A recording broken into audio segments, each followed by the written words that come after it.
have you ever wanted to go on a grand adventure, to see different places, to survive where no one else has? Well, in adventure fiction you can. So, adventure fiction is when you have a protagonist who goes on a quest. There's some peril, something happens, and they have to go and fix a problem. Sometimes it might be just their own problem, it might be the problems of the whole world. So we've got a couple of classic adventure stories here. I've got Alice's Adventures in Wonderland and Around the World in 80 Days. Both great adventures. Now in Alice's Adventures in Wonderland and Through the Looking Glass, they're a bit more of a fantasy adventure. It's a little bit surreal. So Lewis Carroll was at the time looking at surreal fiction and surreal art. Okay, and so there's lots of stories about why that might be there. But Alice has a problem. She has to get back.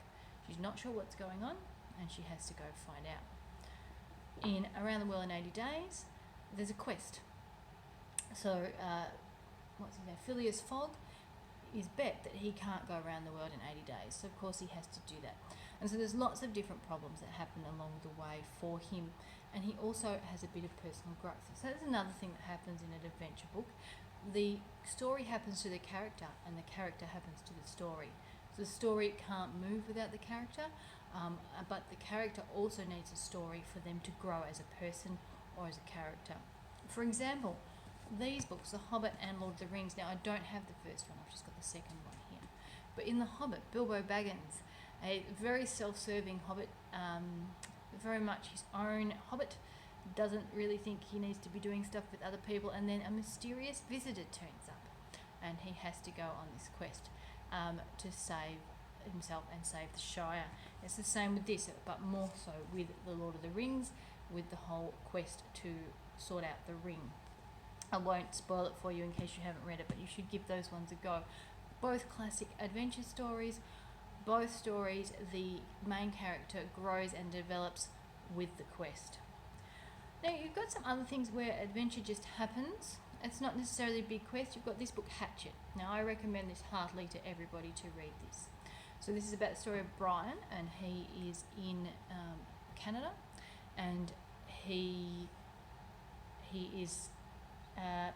plane goes down, and he has to survive by himself in the Rockies. It's more about his personal development and his survival. There's some funny bits in it as well, which is really good, but it's more about his survival in the wilderness. He doesn't actually go anywhere, but the adventure is within, and the survival is within him.